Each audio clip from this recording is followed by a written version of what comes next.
The day I turned 16, my stepmother Vera handed me a garbage bag with my clothes and shoved me out the door.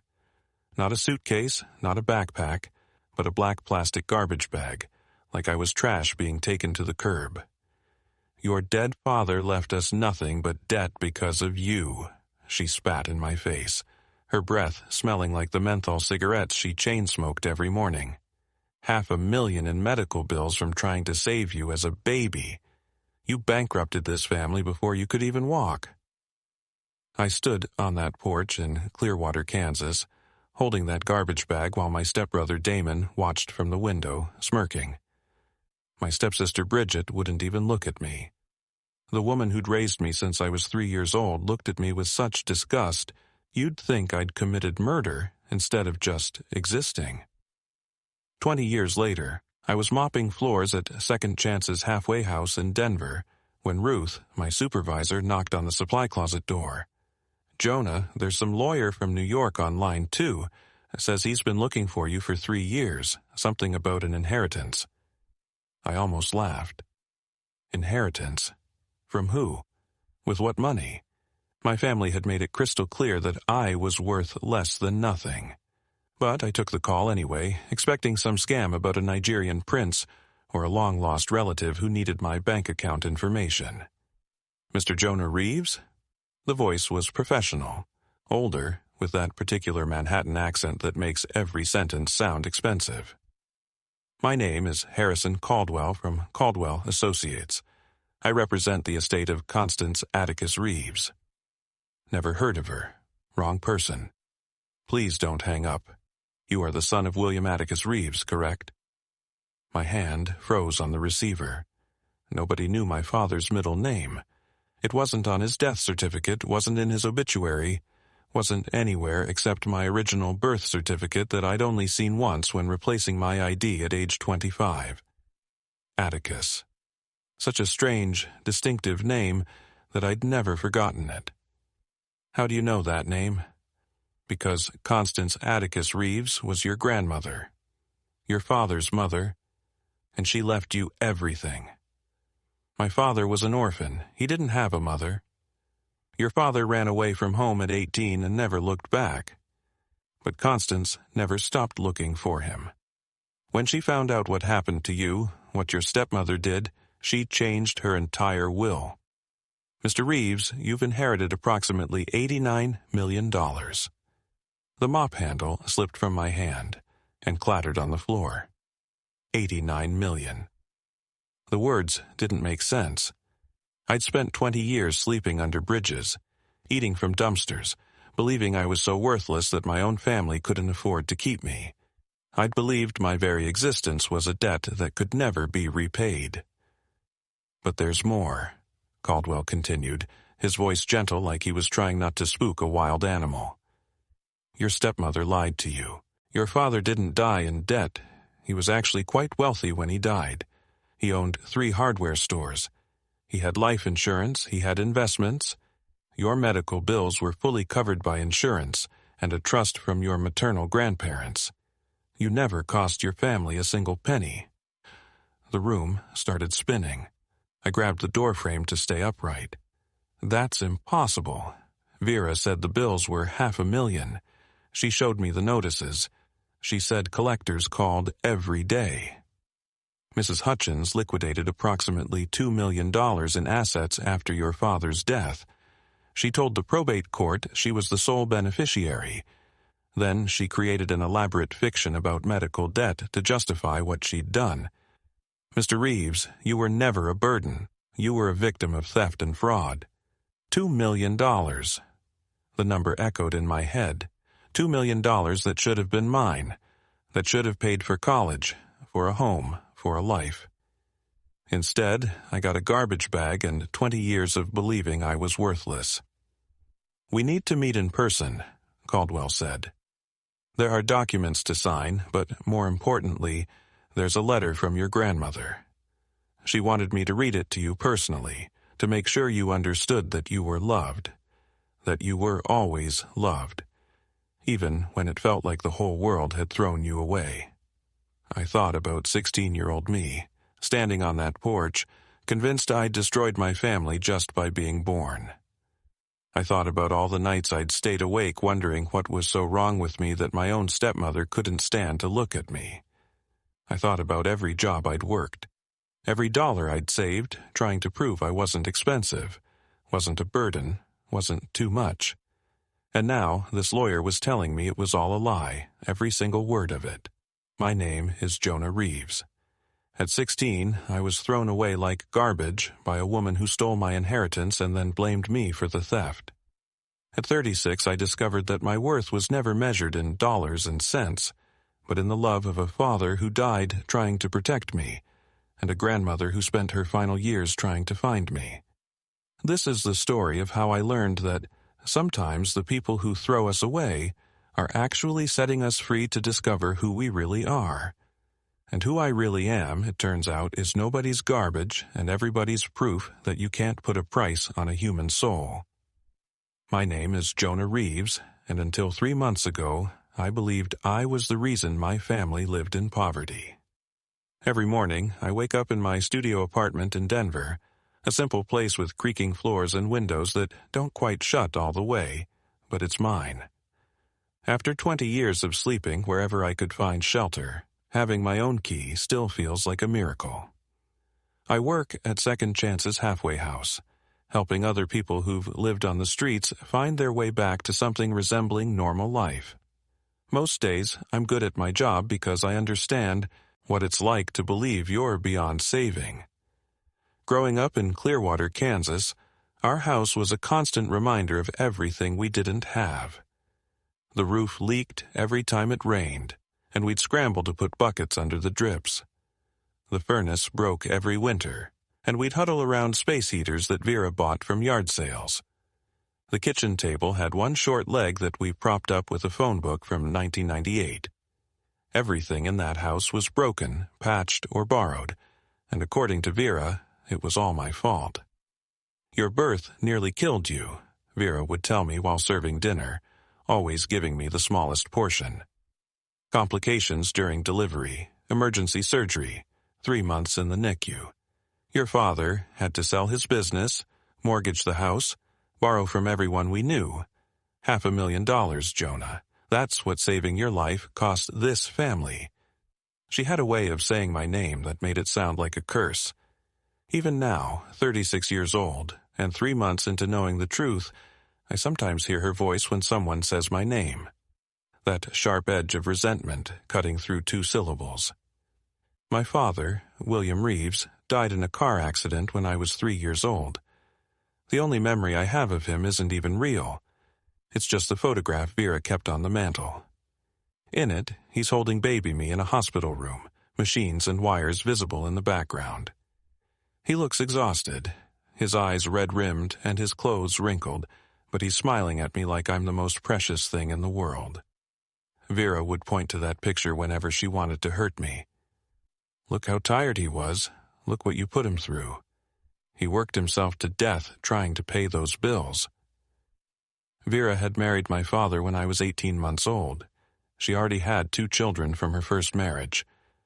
Damon was 5 years older than me, built like a linebacker by the time he hit 14, and he never let me forget that I was the reason he couldn't have the things other kids had. "Mom says we could have had a pool," he'd tell me, pushing me into lockers at school. "Could have gone to Disney World. Could have had a lot of things if Dad hadn't wasted everything on keeping you alive." Bridget was 3 years older than me, quieter than Damon, but no less resentful. She had our father's gentle eyes, which made her coldness hurt more. "I know it's not technically your fault," she told me once when I was 12 and she was 15. "But every time Mom cries about money, every time I have to wear hand-me-downs to school, every time Damon talks about dropping out because we can't afford college, I think about that $500,000. What our lives could have been if you hadn't needed it. I learned to make myself small, invisible, unnecessary. I ate only when others had finished. I wore Damon's old clothes until they literally fell apart, held together with safety pins and hope. I didn't ask for school supplies, birthday presents, or new shoes, even when mine had holes that let in snow. At 14, I got a job washing dishes at Murphy's Diner, working every day after school and all weekend. I'd come home at midnight, reeking of grease and industrial soap, and hand my paycheck to Vera without keeping a penny. "It's not even close to enough," she'd say, tucking the money into her purse, "but at least you're trying to pay us back." The thing about growing up believing you're a debt is that you never feel like you deserve anything good. When teachers praised my work, I assumed they were just being nice. When a girl in my class asked me to the winter dance, I said no because I couldn't afford to rent a suit and didn't want to embarrass her. When Mr. Murphy offered to promote me to server where I'd make better tips, I turned it down because I didn't think I deserved to move up. I existed in a constant state of apology, sorry for breathing, sorry for taking up space, sorry for costing so much before I even knew what money was. That weight shaped everything about me, curved my spine with its burden, made me walk through the world like someone who'd stolen something precious and was waiting to be caught. The morning of my 16th birthday started with Vera banging on my bedroom door at 5:30 in the morning. "Get up. You think birthdays mean you get to sleep in? Breakfast doesn't make itself." I dragged myself out of bed, still wearing the dishwasher uniform from Murphy's Diner that I'd fallen asleep in after my shift. The January cold cut through our drafty house, and I could see my breath as I stumbled to the kitchen. I made scrambled eggs, toast, and coffee for everyone, the same breakfast I'd made every morning since I was 12. Damon came down first, already dressed in his varsity jacket, and ate without acknowledging me. Bridget followed, complaining about having to wear the same dress to school that she'd worn last week. Vera sat at the head of the table, smoking her menthol cigarette and reading collection notices. "Happy birthday to me," I muttered under my breath, washing their dishes. "What was that?" Vera's voice was sharp. "Nothing, just talking to myself." "Good, hurry up or you'll miss the bus."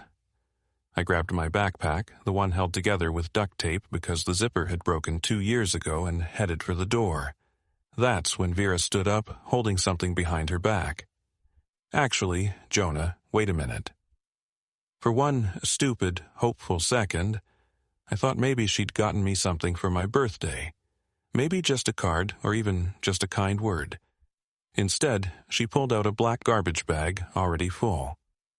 "What's that?" I asked, though some part of me already knew. "Your things. You're 16 now, legal age to work full-time in Kansas. Time for you to go." The words didn't make sense at first. They just hung in the air between us like a foreign language. "Go where?" "I don't care where, just not here. But this is my home, you're my mother." She laughed then, harsh and bitter. "I'm not your mother. Your mother died giving birth to you, starting this whole mess. I'm just the idiot who married your father thinking he owned 3 successful hardware stores, only to find out after he died that he'd sold everything, mortgaged everything, borrowed everything to pay for your medical bills. I'll quit school, I'll work more hours, I'll give you everything I earn. You already give me everything, and it's not enough. It will never be enough. Do you understand that, Jonah? You owe this family $500,000. At minimum wage, working every hour of your life, you'll never pay that back." Damon appeared in the doorway, grinning. "Mom's been planning this for months. We're moving to California next week. Aunt Patricia got Mom a job at her real estate company. Fresh start, no baggage." "I'm not baggage. I'm your brother. Stepbrother," Damon corrected. "And not even that anymore." Bridget came down the stairs then, wouldn't look at me. "Mom, maybe we should wait until summer. Let him finish the school year at least." "We've waited 13 years, Vera snapped. 13 years of collection calls, 13 years of, "We're sorry, your card has been declined." 13 years of watching other families take vacations and buy new cars while we scramble to keep the lights on. I'm done waiting. She shoved the garbage bag into my chest so hard I stumbled backward. "Your father chose you over this family. He looked at the bills, looked at us, and chose to destroy our future to save yours. Well, he's dead now, and I'm choosing us." Please, I said, and I hated how small my voice sounded. It's January. It's freezing outside. Where am I supposed to go? Should have thought about that before you cost us everything. She moved to close the door, but I put my hand out to stop it. This is illegal. You can't just abandon a minor. I'll call the police. Vera leaned in close, and I could smell the cigarette smoke on her breath. Go ahead. Tell them how we fed you, clothed you, and housed you for 13 years while drowning in debt you created. Tell them about the collection agencies that call every day. Tell them about the liens on this house. See if they care about one ungrateful kid who won't leave when asked. I'll tell them you're lying about the debt. With what proof? I have medical bills and collection notices, bankruptcy papers. What do you have? Nothing. I had nothing. That's what I thought, she said. Now get off my porch before I call the police myself and tell them you're trespassing. The door slammed in my face. I heard the deadbolt turn, then the chain lock slide into place. Through the window, I could see Damon high-fiving Vera. Bridget had disappeared upstairs. I stood on that porch for 3 hours, certain someone would open the door. Certain this was just Vera trying to scare me, teach me a lesson about gratitude or responsibility or something. But when the locksmith van pulled up and a man got out with a toolbox, I finally understood this was real. You need to move, kid, the locksmith said, not unkindly. I've got work to do. I picked up my garbage bag and walked away from the only home I'd ever known. My breath forming clouds in the freezing air, wearing a thin jacket and shoes with holes in them, carrying my life in the same kind of bag people use for their trash. That first night behind Murphy's diner nearly killed me. The temperature dropped to 12 degrees, and I wrapped myself in every piece of clothing from that garbage bag, but it wasn't enough. My fingers went numb first, then my toes, then that dangerous sleepy feeling that means your body is giving up. I kept moving, doing jumping jacks behind the dumpster like a crazy person, knowing if I stopped, I might not start again. Mr. Murphy found me the next morning when he came to open at 5 o'clock. Jesus Christ, Jonah, what the hell are you doing back here? My lips were too cold to form words properly. He dragged me inside, sat me next to the industrial oven, and made me drink hot coffee until I could feel my fingers again. When I finally told him what happened, his face went through several emotions before settling on rage. That woman threw you out? In January? You're 16 years old? She said I cost too much, the medical bills from when I was a baby. Mr. Murphy let me sleep in the storage room for a week, bringing me blankets from his house and leftover food from the kitchen. But then his wife found out. We can't harbor a runaway, Frank. We could lose everything. The state could shut us down. He needs to go to foster care or back home. I can't go back, I told them. And foster care means questions, means court, means maybe they send me back to Vera anyway. So I ran. I took my garbage bag and disappeared into the underbelly of Kansas, then Colorado, learning the geography of homelessness. Every city has its hidden spaces where the thrown-away people gather. Under bridges, the concrete holds heat longer than you'd think. Behind 24-hour laundromats, the vents blow warm air. Church doorways offer protection from wind, and most priests won't call the cops if you're gone by morning. I learned to find day labor at construction sites, no questions asked if you worked hard and kept quiet. I learned which restaurants threw out perfectly good food and when. I learned to shower at truck stops, sleep in shifts to avoid being robbed, and never look too comfortable anywhere because comfort makes you visible, and visible makes you vulnerable. The worst part wasn't the hunger or the cold or even the fear. It was the erosion of self that happens when everyone looks through you like you don't exist. You start to believe maybe you don't. Maybe you really are garbage like the bag Vera handed you. Maybe this is what you deserve for costing so much, for being so expensive to keep alive. At 19, I got arrested for vagrancy in Denver.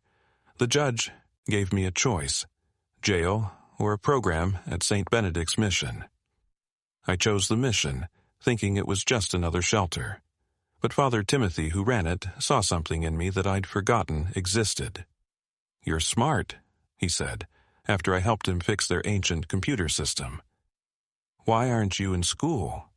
"School costs money, everything costs money, I already cost too much." He made me tell him the whole story, and when I finished, he was quiet for a long time. "Your stepmother was wrong," he finally said. "The only thing you cost was love, and that's supposed to be free." Father Timothy helped me get my GED, then convinced me to take community college classes. I was 25, living in the mission's transitional housing, when I finally got a real job with a paycheck that didn't come in cash at the end of the day. Warehouse work wasn't glamorous, but it was steady, and steady was everything when you'd spent 9 years never knowing where you'd sleep. I saved obsessively, terrified of needing anything from anyone. Even when I could afford my own apartment, I stayed in the mission another year, banking every penny. Other residents thought I was crazy. "Why you living here if you got money?" they'd ask. "Because I need to prove something," I'd tell them, though I couldn't articulate what. At 30, I applied for a job at Second Chance's halfway house. The director, Ruth, was a former nun with eyes that could see through anyone's facade. "Why do you want to work here?" she asked during the interview. "Because I understand what it's like to believe you're worthless. I want to help people remember they're not." She hired me as a janitor. I worked my way up to intake coordinator, then counselor, getting my certification at night school. Every person who came through those doors carrying their possessions in trash bags, I saw myself. Every teenager thrown out by their family, I saw that 16-year-old kid on Vera's porch. I built a life, small and careful, like someone assembling a house of cards in a windstorm. I dated occasionally, but never let anyone close enough to ask about my family. When coworkers talked about their childhood memories, I changed the subject. When clients asked how I understood so well what they were going through, I'd say, "We all have our struggles," and leave it at that. I never looked for Vera, Damon, or Bridget. What would be the point? They'd made their choice, and I'd survived it. But sometimes, late at night in my small apartment, I'd wonder if they ever thought about me. If they ever wondered whether I'd lived or died after they changed those locks. If they ever felt guilty about throwing away a 16-year-old boy in the middle of winter with nothing but garbage bag and a lifetime of false debt to carry. 3 days after that phone call, I was sitting in Harrison Caldwell's Manhattan office, 40 floors above Park Avenue. The elevator ride alone cost more than my monthly rent, all marble and mirrors, and soft classical music. Caldwell's assistant offered me coffee in a cup so delicate I was afraid to hold it, my warehouse worker hands suddenly feeling too rough for this world of wealth and refinement. Caldwell himself was in his 70s, with silver hair and kind eyes behind wire-rimmed glasses. His office looked like a movie set, all dark wood and leather-bound books, with a view of the city that made my stomach drop. He pulled out a thick folder and placed it between us like he was handling something sacred. "Before we begin," he said, "I need you to understand that what I'm about to tell you might be difficult to hear. Would you like to take a moment? I've been homeless for 20 years because my stepmother said I bankrupted my family. Whatever you have to tell me can't be worse than what I've already lived through." He nodded slowly, then opened the folder. The first thing he pulled out was a photograph. It was my father, young, maybe 20, standing next to a severe-looking woman dripping in pearls and judgment. They were in front of a mansion that looked like something from a magazine. "This is your grandmother, Constance Atticus Reeves, and your father when he was 20. The Atticus family built their fortune in mining, starting in the 1890s. By the time your father was born, they were worth approximately $300 million. I stared at the photo. My father, who Vera said died broke, standing in front of a mansion. That's impossible.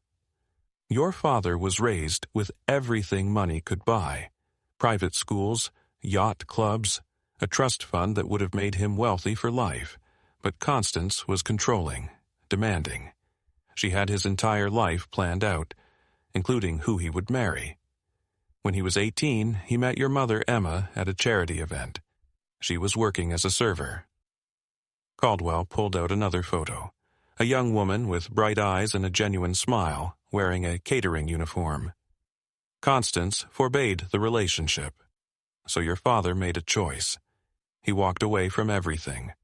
Changed his name from Atticus Reeves to just Reeves, took the money he had in his personal account, and disappeared with Emma to Kansas. He gave up hundreds of millions of dollars for my mother? He gave it up for love, and he never regretted it, according to what he told friends. He built a life in Kansas, opened hardware stores, married your mother.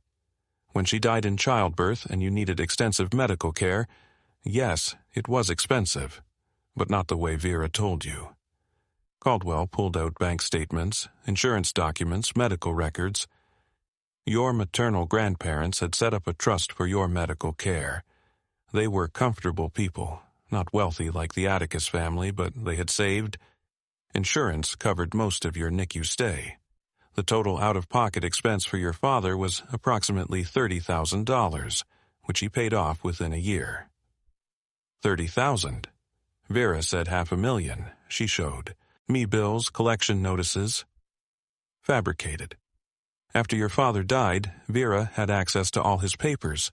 She created false documents, probably destroyed the real ones, but we found the truth in hospital records, insurance company archives. Caldwell pulled out more papers. Your father owned 3 successful hardware stores. He had life insurance policies totaling $1 million. He had investment account and savings, even a college fund he'd started for you. Total value, at the time of his death, approximately $2 million. My hands were shaking. What happened to it? Your father died without a will. He was only 29, thought he had time. Kansas law favored the surviving spouse.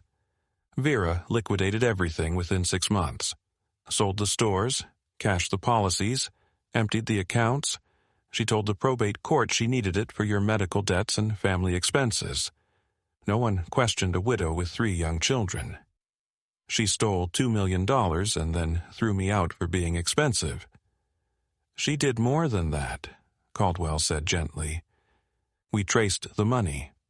A week after liquidating your father's assets, she bought a house in California. Cash purchase, $400,000. She set up college funds for Damon and Bridget, $50,000 each. She invested the rest. By the time she threw you out, that $2 million had grown to nearly $3 million. I couldn't breathe. The room was spinning. She had $3 million and gave me a garbage bag? I'm afraid so. But here's what Vera didn't know. Your grandmother had been watching. When your father died, she hired private investigators to keep tabs on you, hoping to reconnect someday. They reported everything. How Vera treated you, the lies about the debt, and especially what happened when you turned 16. Caldwell pulled out a report. January 15th, subject was expelled from family home on 16th birthday. Given belongings in garbage bag. Temperature 12 degrees. Subject attempted to remain on porch for approximately 3 hours. Family changed locks. Subject last seen walking toward commercial district. Your grandmother tried to find you immediately, Caldwell continued. She sent investigators, offered rewards, but you'd disappeared completely. It took her years to accept that you'd either died or didn't want to be found. The guilt nearly destroyed her. He pulled out one more document. She rewrote her will 3 years before her death. Everything goes to you. The entire Atticus fortune, all the real estate, the investments, the mining rights. After taxes and distributions to charities she supported, you're inheriting approximately $89 million. Why? She never even met me. Because she realized too late what really mattered. She spent 40 years estranged from her son over money and control. And when she learned what that same money had done to you, how it had been stolen and used to justify throwing you away, she couldn't bear it. Caldwell handed me an envelope, sealed with wax. She left you this. I opened Constance's letter with shaking hands, the wax seal crumbling under my fingers. Her handwriting was elegant but shaky, like someone fighting against time to get the words down. My dear Jonah, I failed your father, and by extension, I failed you. My pride and need for control drove away the only family I had. When I learned what that woman did to you, how she used my son's death to enrich herself while casting you out like garbage, I knew I had to make it right. Your father called me once, after you were born. He said you were perfect, that holding you made every fight we'd ever had seem meaningless. He wanted to reconcile, to bring you to meet me. I refused. I was too proud, too stubborn. A week later, he was dead. I cannot undo my mistakes, but I can ensure that you never again have to question your worth. You were loved, desperately, by a father who would have given anything for you. You are not a burden, you never were. Use this fortune to heal, to help others as I know you've been doing, and to build the life you deserve. And perhaps forgive an old woman who learned too late what truly matters. Your grandmother, Constance. I sat in that expensive office, holding an $89 million inheritance, and cried for the first time in 20 years. Not for the money, but for the truth. My father hadn't bankrupted himself saving me. He'd loved me. My grandmother, who I never knew existed, had spent her final years trying to find me, to make things right. I wasn't garbage. I had never been garbage. The first thing I did with the money wasn't buy a mansion or a sports car. I went back to Second Chance's halfway house and doubled their funding. Then I established a new program specifically for homeless youth who'd been thrown away by their families. We called it Atticus House, after my father's middle name that had unlocked this entire truth. I hired private investigators of my own, not for revenge, but for answers. They found Vera living in Malibu, in a $4 million house with an ocean view. Damon had become a plastic surgeon in Beverly Hills. Bridget ran a high-end boutique in Santa Monica. They'd built beautiful, successful lives on the foundation of my father's stolen money and my manufactured shame.